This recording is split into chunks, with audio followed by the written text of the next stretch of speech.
बारात आ गई हो।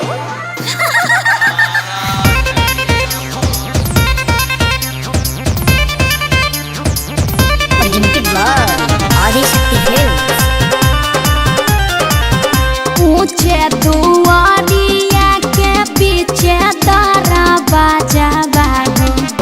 ऊंचे दुआरिया के पीछे तारा बाजा बाहो। अटकल मौरिया के झोझाए लाला।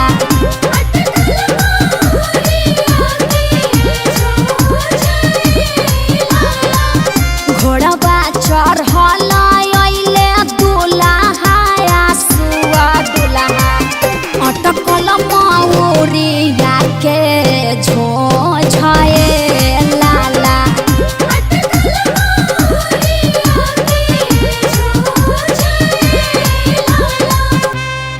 अरे ए भाई हई जोन बालकनिया में खाड़ होके गावतिया इ तोरे वाली नुहियो। अभी तक तो वेटिंग में बा, लेकिन आज रात भर में इनके कन्फर्म कर देब। तो चल चल जयमाल पमाल के हाल बेहाल कर दिए ये बरा। चल चल चल ए हो का हो? अरे हमरा अखिलेश भैया के 2 गो बिया, हमरा मनीष भाई के एगो ना, कृपा कर। हाँ तो हम पूरा गांव के टेंडर ले ले बानी। हटा होने तनी दे दा का? तनी दे दा ए साली सहारा कर। तनी दे दा पगलाइल बड़ा का?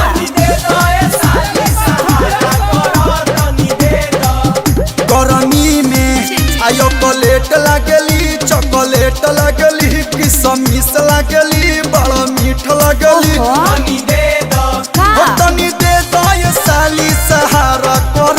तनी दे दो तला है सवारकी के ले जा। पकनी मन नइखे रे। अरे तो कैसन चाहिए? गरमी में ओकरा ही लागली, पोकरा ही लागली, बाल फूलल बाटे देखे में डाही लागली।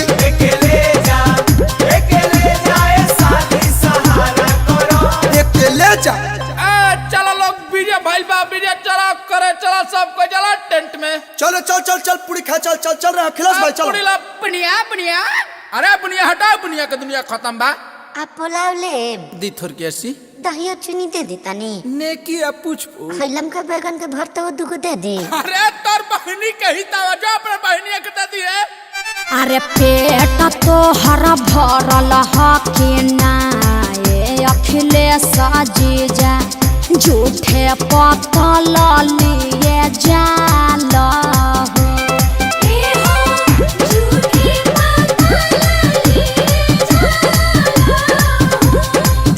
अरे कुकुरा के भके हम लबेदा चल बनी हो।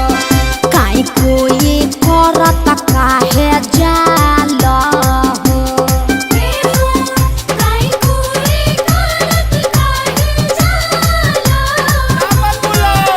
अरे देत बाड़ू गाली काहे बोल ये सुनर को साली। का करी? तू ही बनबू पाका घरा वाली। अरे हटा होने।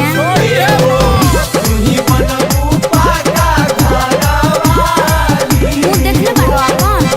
अरे सखियन के साथे तू तो बनेलू बवाली हो। अच्छा हवा से शोभत नइखे गाली हो। अरे ब्यास अरे सोमियाना में ना चल में भाई चल करदा कोई जाओ। ए चल पहले मारो में चल, मारो में चल चल चल लाइन मारो जी चल। अरे सोनवा हाय पंडित जी के मोच सोच कर कराओ एगो गाड़ी। ले सुन आलू 10 रुपया, बैगन 20 रुपया। आ गोबिया कैसे बा? अरे और सुनो आलू 10 रुपया, बैगन 20 रुपया। अरे पंडित जी के पॉकेट में मोबाइल नोकिया। पंडित जी के पॉकेट में मोबाइल नोकिया। रिंगटोन बाजला हिलेला मछिया। ए काल देखा टाड़न हुई छौड़ी का गावटाड़ी सो। अरे ठनी तू कुछ गावा लोग ना। ए बाबा लेबो। अरे बाबू दे बताया टाकी उठा के ली ह पंडित जी, बैठा के ली ह पंडित जी।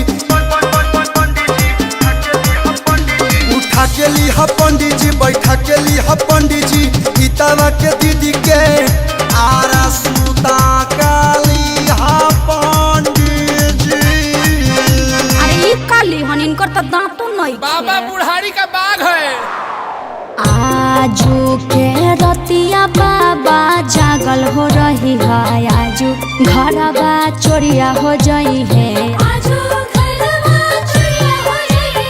सबरे संपतिया बाबा बची रे जाई है, गौरा बेटी चोरिया हो जाई है,